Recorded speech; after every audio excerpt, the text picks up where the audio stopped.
Gente, estou falando aqui do Rio de Janeiro, tenho uma breve palavra para compartilhar com todos, mas primeiramente eu gostaria de fazer um pedido. Gostaria de pedir você que assistisse esse vídeo até o final, porque o meu objetivo é trazer uma palavra que o Senhor falou comigo nessa manhã. Não importa qual seja a sua religião, eu não estou aqui tratando sobre religião alguma e de forma alguma aqui falando de igreja A, B, C ou D. Não, eu estou aqui para compartilhar com você que crê em Deus, que sabe que Deus existe, que sabe que existe uma força sobrenatural maior do que tudo que existe, que criou o céu, a terra, o ar que respiramos, com você que crê no Senhor Jesus Cristo e que sabe que é verdade, que tudo que está escrito nessa palavra está se cumprindo. Então, nessa manhã eu estava meditando, conversando com Deus, falando: Senhor, a situação do nosso país, especificamente no estado do Espírito Santo, agora no estado do Rio de Janeiro, a violência, assistimos os jornais e o número de crime, de homicídio, é absurdo ver uma sociedade se afundando a cada dia no pecado. Então a gente muitas das vezes se pergunta: será que tem solução? Essa é a pergunta. Existe solução para o Brasil? Existe solução para a nação brasileira? Existe solução para o caos que estamos vivendo? Eu te digo, existe. A solução, existe um caminho. Que caminho é esse? Jesus Cristo. Jesus Cristo, ele é o caminho, ele é a verdade e ele é a vida. E eu quero compartilhar contigo nessa manhã uma palavra que o Senhor falou comigo nessa manhã quando eu estava orando, e eu perguntando: Senhor, qual será o futuro desta nação? E o Senhor me levou a Atos dos Apóstolos, capítulo 12, aonde a Bíblia relata, vai falar sobre a experiência do apóstolo Pedro, uma experiência de prisão, aonde o apóstolo Pedro, ele foi preso pelo rei Herodes, pelo imperador de Roma na ocasião, na época do apóstolo. Só que Herodes matou Tiago, irmão de João, filho de Zebedeu. Os dois pescadores que Jesus escolheu juntamente com Pedro e André. João é esse que escreveu o Apocalipse, que ficou preso na ilha de Patmos, aonde o Senhor lhe revelou o Apocalipse, aonde veio ali para selar as profecias sagradas. Então o irmão de João, ele foi morto a fio de espada por Herodes. E foi morto na presença de muitas pessoas.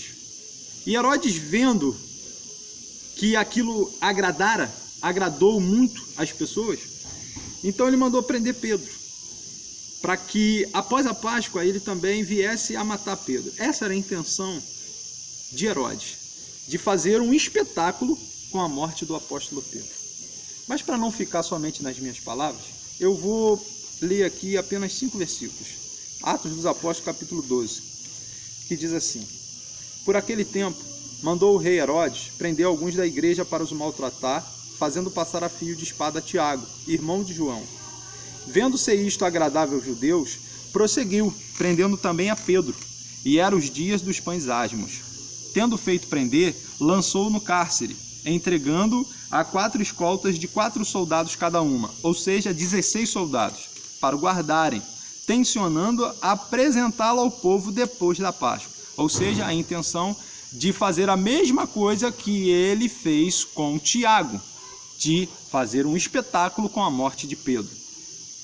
Pedro, pois, estava aguardado na prisão, no cárcere, mas havia oração incessante a Deus por parte da igreja a favor dele. Eu vou repetir apenas o versículo 5, onde diz assim: Pedro, pois, estava guardado no cárcere, mas havia oração incessante a Deus por parte da igreja a favor dele. Então a história, os versículos posteriores vão nos dizer que enquanto a igreja orava, Pedro estava preso, com 2 cadeias e com 16 soldados guardando ele, para que ele não fugisse. Ao olhar humano não tinha solução, não tinha como Pedro fugir de uma prisão, vamos dizer assim, uma prisão tão guardada com tantos soldados. Então, eu conversando com Deus nessa manhã, eu perguntei: Senhor, será que essa nação, será que o Brasil tem solução? E o Senhor bradou no meu coração, no meu ouvido, o Espírito Santo falou claramente comigo: sim, tem. E a resposta está em 2 Crônicas 7,14, que diz assim: se o meu povo, que se chama pelo meu nome, se humilhar e me buscar, orar e se converter dos seus pecados, dos seus maus caminhos, eu inclinarei os meus ouvidos, estenderei as minhas mãos e sararei a vossa terra. Então, existe solução, e a solução é buscar o céu. É acreditar no que diz o salmista no Salmo 103, verso de número 19, onde ele declara que nos altos céus estabeleceu o Senhor o seu trono e que o seu reino domina sobre tudo. Então, o momento atual que estamos vivendo, temos que buscar refúgio do céu, porque o céu governa a terra. Parece que realmente estamos vivendo um caos. Sociedade corrompida, o pecado aumenta a cada dia, o ser humano se afunda na lama do pecado, mas existe solução. E a solução está aqui nas minhas mãos. A espada do Espírito e capacete da salvação. Então, aqui está a solução, um manual para a vida daquele que crê. Não importa qual seja a sua religião, Jesus tem solução para o seu problema. Jesus tem solução. Jesus é o dono do milagre. Mas existe algo que vai mover o agir de Deus. É a minha fé, é a sua fé. É a minha comunhão com Deus, é a sua comunhão com Deus. Porque Pedro, ao olhar humano, a sua derrota já estava decretada. A sua morte a fio de espada já estava decretada. Mas diz o versículo 5 do capítulo 12 de Atos dos Apóstolos, que enquanto Pedro estava preso, a igreja incessantemente orava. E sabe o que vai acontecer? O Senhor vai dar ordem a um dos seus anjos. Vai enviar naquele cárcere. O anjo vai tocar ao lado de Pedro e vai despertá-lo. E vai dizer: Pedro, levanta, coloca a tua sandália, pega a tua capa, me segue. Mas, muito interessante, é que aquelas cadeias, quando o anjo chega, de uma forma sobrenatural, elas quebram, elas se abrem, e Pedro é liberto. Eles vão passar por aquelas 4 escoltas, e nenhum dos soldados vão ver Pedro saindo, porque Pedro não está só, porque Pedro não está sozinho naquela batalha, naquela guerra. Então o Senhor falou comigo: igreja amada, você não está sozinho. Você, minha jovem que me escuta, você, meu Senhor que me assiste nesse momento, eu não sei o que você está passando, mas eu tenho certeza que se você buscar refúgio no céu, se você buscar ajuda do Senhor Todo-Poderoso, basta uma palavra dele e a tua vida será transformada. Porque diz a Bíblia em Gênesis, no início de tudo, que o mundo era um caos, sem forma e vazio. E havia trevas sobre a face do abismo, mas o Espírito do Senhor pairava sobre as águas. E disse o Senhor: haja luz, e houve luz. Então, eu estou buscando refúgio em Deus e pedindo: Senhor, libera essa palavra, que haja luz nessa nação brasileira, que haja luz no Congresso Nacional, que haja luz dentro da igreja, principalmente, porque nós somos luz do mundo e sal da terra.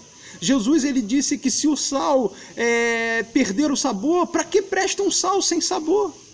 Como um sal, ele perdendo o sabor, ele não presta para nada, nem para um monturo ele presta, a não ser para ser jogado fora e ser pisado pelos homens. Mas nós, igreja do Senhor, somos um farol aceso. Nós somos a luz de Cristo nessa terra. Fomos escolhidos pelo Senhor para guiar esta nação, para dizer para este povo que existe solução, por mais que pareça que não. Mas Pedro, naquela noite experimentou algo sobrenatural. Pedro, acreditando ele, está tendo uma visão, porque ele acordou e um ser sobrenatural mandando ele colocar a sua capa, a sandália nos pés e segui-lo, e ele foi seguindo. E diz a Bíblia que tinha um portão muito grande de ferro, e aquele portão, ele se abre automaticamente. O agir de Deus, ele está chegando no Brasil. Eu creio plenamente nisso. Mas nós temos que unir a nossa fé. Temos que acreditar nas promessas de Deus.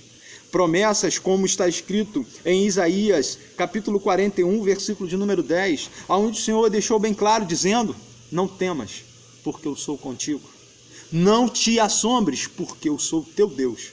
Eu te fortaleço, te ajudo, te sustento com a minha destra fiel. É verdade, vivemos um momento muito difícil no Espírito Santo, no estado do Rio de Janeiro, no estado de São Paulo, no estado do Rio Grande do Sul. O Brasil, em geral, está vivendo um momento difícil. Um país que muitos não se voltam para Deus. Mas chegou o momento de você e eu, de nós nos unirmos e de clamarmos e de pedirmos a ajuda do Deus de Abraão, do Deus de Isaac e do Deus de Israel. Porque assim como ele livrou o povo dele, Israel, lá da terra da escravidão, aonde o povo ficou 430 anos sendo escravizado pelo povo egípcio, o Senhor ouviu o clamor daquele povo. O Senhor escolheu um homem chamado Moisés.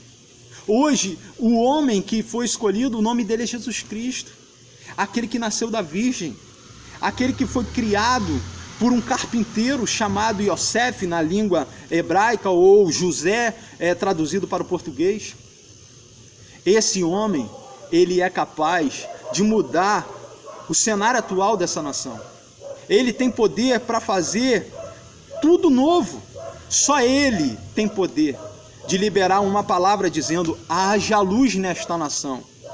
Então eu gostaria de dizer para você que eu estou nessa batalha e eu gostaria de convidar você a se unir comigo.